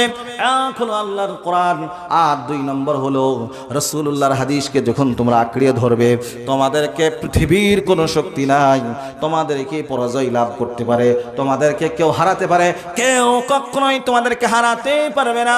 এই জন্য আপনাকে আমাকে আল্লাহর হুকুম, মানে আল্লাহর যে কালামের মধ্যে যে বিধান রয়েছে, এই বিধানকে আপনাকে আমাকে মানতে হবে। আর 2 নম্বর আল্লাহর রাসূলের আদর্শকে আপনাকে পুঙ্খানুপুঙ্খভাবে মানা লাগবে। তাহলে পরে আপনার আমার কাছে আল্লাহ রাব্বুল আলামিনের দেওয়া যে পৃথিবীর ক্ষমতা, এর আগে আপনার যে সমস্ত রাজা এবং বাদশারা যারা ঈমানদার ছিলেন, তাদেরকে আল্লাহ রাব্বুল আলামিন ক্ষমতা দান করেছিলেন কি করেন নাই? আসতে বলবেন না মুসলমান, একটু জোরে বলেন, করেছিলেন কি করেন নাই? আপনাকে আমাকে আল্লাহ রাব্বুল আলামিন এই পৃথিবীর নেতৃত্ব আবার দিবেন। আপনাকে আমাকে সেই জন্যে কোরআন এবং হাদিসকে আমরা মহব্বত করি, আমরা মহব্বতের সঙ্গে জড়িয়ে ধরি। আপনাকে আমাকে পৃথিবীর কোনো শক্তি কিন্তু হারাতে পারবে না। তো সেই কথা আপনাদের সামনে বলতে যে আপনাদের সামনে আমি বললাম যে আপনাকে আমাকে আল্লাহ রাব্বুল আলামিন বিশ্ব ব্যবস্থা শিক্ষা দিয়ে আল্লাহ রাব্বুল আলামিন বলছেন, পৃথিবীর সার্বভৌমত্ব রক্ষার জন্য 3 প্রকারের সেনাবাহিনীর প্রয়োজন। কত প্রকার? 3 প্রকার। ফাহুম ইউজাউন। আর হযরত সুলাইমান আলাইহিস সালাতু ওয়াসসালামকে আল্লাহ রাব্বুল আলামিন 3 প্রকার সেনাবাহিনী দিয়ে আল্লাহ পাক তাদেরকে বিভিন্ন দলে বিভক্ত করে দিয়েছেন। কি করেছিলেন? বিভক্ত করে দিয়েছিলেন। তিনি তো একজন বাদশা, তিনি তো একজন রাজা, তিনি তো একটা কিং। তাহলে পরে তার জন্য তো আপনার রাজত্ব চালার জন্য সেনাবাহিনী তো দরকার। তো সেই কথাকে আল্লাহ রাব্বুল আলামিন কোরআনে একদম স্পষ্টভাবে পরিষ্কার ভাষায় আল্লাহ রাব্বুল আলামিন বলছেন। এবার হযরত সুলাইমান আলাইহিস সালাতু ওয়াসসালাম একদা তিনি সফর করছেন। কি করছেন? জোরে বলেন, কি করছেন? সফর করছেন। সে কথাকে কোরআন কি বলছে সুন্দরভাবে শুনুন। হাত্তা ইযা আতাউ আলা ওয়াদিন নাম قالت نملة يا أيها النمل ادخلوا মাসাকিনাকুম লা ইয়াহতিমান্নাকুম সুলাইমান ওয়া জুনুদুহু ওয়া হুম লা ইয়াশউরুন। হযরত সুলাইমান যখন তিনি তার সেনাবাহিনী নিয়ে একটা পিঁপড়ার অধ্যুষিত এলাকা দিয়ে যাচ্ছেন, এমন অবস্থায় তার সমস্ত সেনাবাহিনীগুলিকে দেখে একটা পিঁপড়া, সে তার পিঁপড়ার জাতিগুলিকে বলল, ও আমার পিঁপড়ার জাতিরা, তোমরা নিজ নিজ ঘরের মধ্যে তোমরা প্রবেশ করে যাও। আর যদি তোমরা প্রবেশ না করো তাহলে পরে সুলাইমান পয়গম্বরের যত সেনাবাহিনী যারা রয়েছে তাদের পায়ে তরে তোমরা পড়ে মারা যাবে, তোমরা পিষ্ট হয়ে তোমাদের কোনো অস্তিত্ব থাকবে না। ফাহুম ইউনজাউন। কোরআন তারপরে কি বলে, হাত্তা ইযা আতাউ আলা ওয়াদিন নামল ক্বালাত নামলাতুন ইয়া আইয়ুহান নামলু উদখুলু মাসাকিনাকুম লা ইয়াহতিমান্নাকুম সুলাইমান ওয়া জুনুদুহু ওয়া হুম লা ইয়াশউরুন। فتبسم ضاحكا من قولها وقال رب أوزعني أن أشكر نعمتك التي أنعمت علي وعلى والدي وأن أعمل صالحا ترضاه وأدخلني برحمتك في عبادك الصالحين। হযরত সুলাইমান যখন ওই পিঁপড়ার কথাটাকে শুনলেন, শোনার পরে তিনি মুচকি হাসি দিলেন। কি হাসি দিলেন? মুচকি হাসি দিলেন। আর মুচকি হাসি দিয়ে তিনি আল্লাহ রাব্বুল আলামিনকে বললেন, ওগো আল্লাহ রাব্বুল আলামিন, তুমি আমাকে তোমার শুকরিয়া আদায় করতে পারি সেই যেন ক্ষমতা তুমি আমাকে দান করো। যেমনি ভাবে তুমি আমার পিতা এবং মাতাকে তুমি দান করেছিলে, এবং ওই সমস্ত কাজগুলি আমাকে কাজ করার তৌফিক দান করো, যে সমস্ত কাজগুলি ভালো কাজ, যে কাজের দ্বারাই তুমি সন্তুষ্ট হয়ে যাও। আর তুমি আমাকে কি করবে? وأدخلني برحمتك في عبادك الصالحين। আল্লাহু আকবার। আল্লাহ পাক বলেন, ওই সমস্ত বান্দাদের মধ্যে আমাকে দিবে যে সমস্ত বান্দাদের উপরে তুমি তোমার রহমত দান করেছো। তার মানে ওই সমস্ত বান্দা যারা নেক এবং সালেহ, যারা হলো সৎ ব্যক্তি। তারপরে কোরআন কি বলে? কোরআন বলে, وتفقد الطير فقال ما لي لا أرى الهدهد أم كان من الغائبين। হযরত সুলাইমান আলাইহিস সালাতু ওয়াস সালাম এই যে সেনাবাহিনীগুলি নিয়ে তিনি রাস্তার মধ্যে চলছেন, চলতে চলতে চলতে চলতে মানুষগুলি যখন ক্লান্ত শ্রান্ত হয়ে গেছে, একটা জায়গায় তিনি করলেন কি, শিবির স্থাপন করলেন। শিবির স্থাপন করার পরে আপনার যে কোনো জায়গায় মানুষ চলবে, মানুষ অন্য খাদ্য খাবার না খেলেও কিন্তু থাকতে পারবে, কিন্তু কোনো মানুষের কাছে যদি পানি যদি না থাকে তাহলে পারে কিন্তু মানুষ কিন্তু থাকতে পারবে না। পারবে? কি বলেন গো? আপনার কাছে সবকিছু আছে কিন্তু পানি যদি না থাকে পেশাব পায়খানা করতে পারবেন? ওই মানুষ বলেন, পারবেন? পারবেন না। আর তারপরে যদি পানির পিপাসা লাগে, আপনি পানির পিপাসা যদি লাগে, আপনি ভাত রুটি অন্য খাদ্য খাবার এগুলো যদি আপনি খান, আচ্ছা আপনাকে কি ভালো লাগবে? ওরে বাবারে, পেট এমন ভাবে জাম ধরবে যে আপনাকে আর বাঁচানোর কেউ থাকবে না। কিন্তু আপনি যদি খাদ্য খাবার নাও খান, কিন্তু আপনি যদি পানি পান, তা অনেকক্ষণ আপনি কিন্তু ধৈর্য ধরতে পারবেন, অনেকক্ষণ আপনি আপনার পেটটাকে আপনি সবর ধরে আপনি থাকতে পারবেন, আপনার পেটে কিছু না গেলেও আপনি ধৈর্য ধারণ করতে পারবেন। কিন্তু পানি না খেলে পারে আপনি কিন্তু বাঁচতে পারবেন না যত খাবারই খান। এই জন্য বলা হয়েছে পানির অপর নাম হলো প্রাণ। কি নাম? প্রাণ। এই প্রাণ ছাড়া কিন্তু কোনো মানুষ বাঁচে না। তো এখন পানির প্রয়োজন, শিবির স্থাপন করেছে, পানির তো কোনো ব্যবস্থা নাই। তা পানি তো আর এখনকার মতন এই খাল নালা তারপরে বিভিন্ন রকমের এই সমস্ত ব্যবস্থা ছিল না। আর আপনার বিশেষ করে হযরত সুলাইমান আলাইহিস সালাতু ওয়াস সালাম যেখানে বসবাস করতেন সেগুলো তো সবই তো আপনার মরুভূমি এলাকা, সেখানে তো আর পানি কোথায় পাওয়া যাবে? এবার হযরত সুলাইমান আলাইহিস সালাতু ওয়াস সালামের প্রয়োজন হলো পানি নেওয়ার। তা পানিটা কোথা থেকে আনবে? এবার পানির খোঁজ করার জন্য হুদহুদ পাখির প্রয়োজন। আর এই হুদহুদ পাখি এত গুরুত্বপূর্ণ পাখি ছিল, একে বলা হয়তো ভূতত্ত্ববিজ্ঞানী। কি তত্ত্ববিজ্ঞানী জোরে বলেন? এই আমরা স্কুলে পড়ি না, বিজ্ঞান পড়ি কি পড়ি না? বিভিন্ন রকমের বিজ্ঞান আছে না নাই? কি বলেন, আছে না নাই? ওই সমস্ত বিজ্ঞানগুলি আপনাকে আমাকে কি শেখায়? বিভিন্ন রকমের পৃথিবীর বিভিন্ন স্তর রয়েছে, বিভিন্ন জায়গা রয়েছে, সেই সমস্ত জায়গা সম্বন্ধে, সেই সমস্ত জিনিস সম্বন্ধে আপনাকে আমাকে অবগত করে, করে কি করে না? আচ্ছা, আমরা ভৌত বিজ্ঞান পড়েছি, জীবন বিজ্ঞান পড়েছি। ভৌত বিজ্ঞান মানে কি, কি বলেন গো? ফিজিক্যাল সায়েন্স মানে হলো ওই সমস্ত পদার্থ যেগুলি জান নাই, প্রাণ নাই, সেই সমস্ত জিনিস নিয়ে যারা আপনার গবেষণা করে তাদেরকে বলা হয় গবেষক, তাদেরকে বলা হয় বিজ্ঞানী। আর যারা জীবন নিয়ে যারা আপনার চিন্তা ভাবনা করে, কোন প্রাণীটার মধ্যে কি বৈশিষ্ট্য রয়েছে, কোন প্রাণীটার মধ্যে কিরকম বিচিত্র রয়েছে, তার মধ্যে কি খুবই রয়েছে, এগুলো নিয়ে যারা আপনার রিসার্চ করে, যারা চিন্তা ভাবনা করে, তাদেরকে বলা হয় বিজ্ঞানী, জীবন বিজ্ঞান। এই জন্য কি বলা হয়, যারা জীবন নিয়ে আলোচনা করে, যে জীবনের কথা কিতাবের মধ্যে রয়েছে, আপনার বিভিন্ন বই পুস্তকের মধ্যে রয়েছে, সেগুলোকে আমরা কি বলি? জীবন বিজ্ঞানের বই, নাকি বলি? বলি কি বলি না? তা হযরত সুলাইমান আলাইহিস সালাতু ওয়াস সালামের আপনার এই পাখিটি খুব গুরুত্বপূর্ণ পাখি ছিল। কি পাখি ছিল? খুব গুরুত্বপূর্ণ। এই পাখিটি না হলে হযরত সুলাইমান আলাইহিস সালাতু ওয়াস সালাম অনেক কিছু সন্ধান তিনি পেতেন না। তাই হযরত সুলাইমান আলাইহিস সালাতু ওয়াস সালাম ওই পাখিটিকে ডাক দিলেন। ডাক দেওয়ার পরে পাখি কিন্তু নাই। কে নাই? পাখি নাই। কোন পাখি? হুদহুদ নাই। কে নাই? হুদহুদ পাখি কিন্তু নাই। তখন হযরত সুলাইমান আলাইহিস সালাতু ওয়াস সালামের রাগ হয়ে গেছে। এবার তখন কোরআন সে কথাকে সুন্দরভাবে বলছে, লাউআযিবান্নাহু আযাবান শাদীদান আও লাআযবাহান্নাহু আও লায়াতিয়ান্নি বিসুলতানিন মুবিন। আল্লাহু আকবার। হযরত সুলাইমান আলাইহিস সালাতু ওয়াস সালাম বললেন, ওই পাখিটির জন্য 3খানা পরওয়ানা জারি করলেন। কয়খানা? 3খানা পরওয়ানা তিনি জারি করলেন। 1 নম্বরে হলো তাকে কঠিন শাস্তি দেব, আর 2 নম্বরে তাকে আমি জবাই করে ফেলবো, আর 3 নম্বরে সে যদি সঠিক যদি প্রমাণ আনতে পারে তাহলে পারে তার কাছ থেকে কোনো রকমের কোনো কৈফিয়ত আমি নিব না।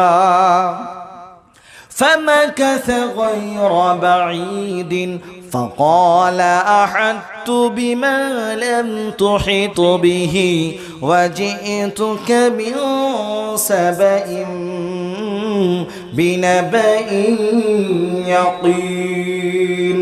অল্প কিছুক্ষণ যেতে না যেতে ওই হুদহুদ পাখিটা আপনার চলে আসলো।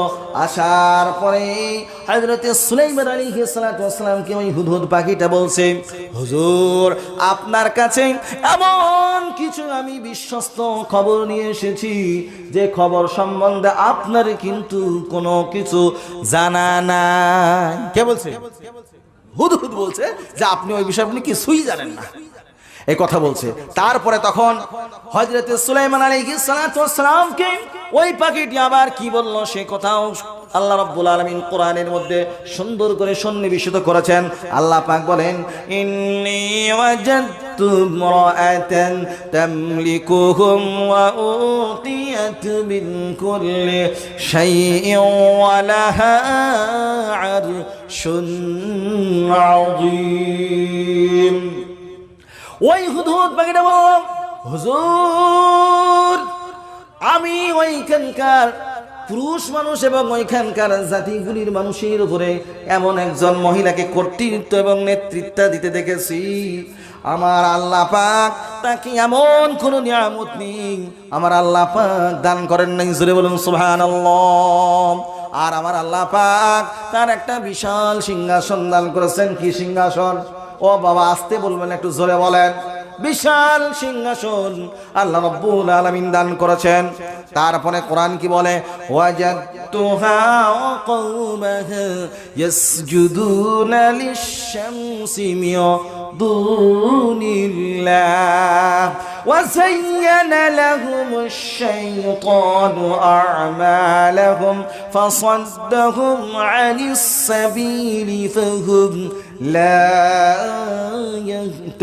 ইয়াহতাদুন। আর ওইখানকার মানুষগুলি তারা আল্লাহকে বাদ দিয়ে তারা সূর্যকে সেজদা করে। কাকে সেজদা করে? সূর্যকে সেজদা করে। আর সূর্য তাদের কাজগুলিকে এমন সুন্দর করে তাদের কাছে সুশোভিত করে দিয়েছে, এমন সুন্দর করে তাদের কাছে উপস্থাপন করেছে, যার কারণ থেকে আল্লাহর দেওয়া বিধানের যে রাস্তা রয়েছে ওই কারণ থেকে তারা আল্লাহর সঠিক রাস্তা তারা পায় না।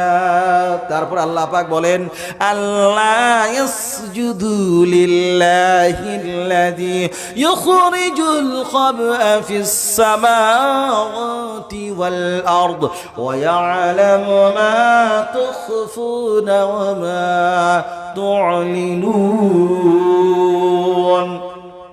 আর তাদেরকে শয়তানগুলি এমন ভাবে তাদেরকে প্রতিবন্ধকতা সৃষ্টি করেছে, যার কারণ থেকে তারা আল্লাহকে বাদ দিয়ে তারা শয়তানের রাস্তাকে তারা অবলম্বন করেছে। আমার আল্লাহ পাক রব্বুল আলামিন তিনি আসমানে যা কিছু রয়েছেন, জমিনে যা কিছু রয়েছেন, সমস্ত সব কিছু তিনি বার করে দেন। ও পৃথিবীর মানুষ, তোমরা যেটাকে তোমরা লুকাতে চাও আর যেটাকে তোমরা প্রকাশ করতে চাও সেটাও আমার রব্বুল আলামিন জানেন কি জানেন না? ও মুসলমান, একটু জোরে কি হ্যাঁ হুঁকি দেওয়া যাবে না? কি বলেন? আল্লাহ জানে কি জানে না? আমরা এইখানে কি নিয়াতে বসেছি আল্লাহ জানে না? ওই কি বলেন, জানে কি জানে না? যেটা কেউ দেখে না সেটা কে দেখে? আল্লাহ দেখে। যেটা কেউ শুনে সেটা কে শুনে? আল্লাহ শুনে। আর যেটা কেউ বুঝে না, কে বুঝে? ওই মুসলমান, কে বুঝে? আল্লাহ বুঝে। তাহলে আল্লাহ পাক আপনাকে আমাকে বুঝাচ্ছেন কি দিয়ে? কোরআন দিয়ে। কি দিয়ে বোঝাচ্ছেন জোরে বলেন? কোরআন দিয়ে আল্লাহ পাক বুঝাচ্ছেন। তাহলে পরে আল্লাহর কথা শুনতে ভালো লাগে কি লাগে না? এই কি বলেন গো, ভালো লাগছে না লাগছে না? আমি কি কোনো খারাপ কথা বলেছি আপনাদের সামনে? ভালো লাগছে কি লাগছে না? আল্লাহর কোরআন হলো পৃথিবীর মানুষের জন্য হিদায়াত। কি বললাম? হিদায়াত মানে এটা হলো একটা গাইডলাইন। আচ্ছা বলেন, এই যে আমাদের সামনে যে রাস্তাগুলি রয়েছে, এই রাস্তাগুলি যদি না থাকে আমরা কি চলতে পারবো? বলেন, পারবো? আমরা কখনোই চলতে পারবো না। রাস্তার প্রয়োজন রয়েছে। তাই এই সঠিক পথ কোথা থেকে পাবেন? তো সেই জন্য আল্লাহ রাব্বুল আলামিন কোরআন দান করেছেন। কি দান করেছেন? কোরআন। এটা হলো হিদায়াত। এটার নাম কি? হিদায়াত। কোরআনের অনেক নাম রয়েছে, তার মধ্যে থেকে একটা নাম হলো হিদায়াত। কি? হিদায়াত। আল্লাহর নবী বলেছেন, আল ফারকু বাইনাল হাক্কি ওয়াল বাতিল। কোরআন এমন একটা কিতাব, এমন একটি বিশুদ্ধ কিতাব, এই কিতাব যার কাছে থাকবে ভালো এবং মন্দের মধ্যে সে পার্থক্য করতে পারবে। পারবে কি পারবে না? এই কথা কে শিক্ষা দিয়েছেন? আল্লাহ দিয়েছেন। তাহলে পরে আপনাকে আমাকে কোরআনকে ভালোবাসা লাগবে। কাকে ভালোবাসতে হবে? কোরআনকে ভালোবাসবো। আসবো তো অন্তর থেকে ভালোবাসবো। নিজে কোরআন শিখবো, অপরকে কোরআন শিক্ষার আমরা অবশ্যই তারগীব দেবো। তাদেরকে আমরা শিক্ষার জন্য আমরা অনুপ্রেরণিত করবো। করবো কি করবো না? আমরা অপরকে শিক্ষার জন্য তাদেরকে অনুপ্রেরণিত করবো। আমরা তাদেরকে বলবো বারবার ইনশাআল্লাহ। আল্লাহ রাব্বুল আলামিন বলছেন, এই যে বিশাল আরশুল আজিম তোমরা দেখছো, এই আকাশ, এই জমিন, এই যে সমুদ্র, তারপরে ওই আকাশের মধ্যে আল্লাহ রাব্বুল আলামিন তিনি লক্ষ কোটি কোটি আপনার নক্ষত্র তৈরি করেছেন। কি তৈরি করেছেন? নক্ষত্র। তারপরে আল্লাহ রাব্বুল আলামিন চাঁদকে তৈরি করেছেন, সূর্যকে তৈরি করেছেন।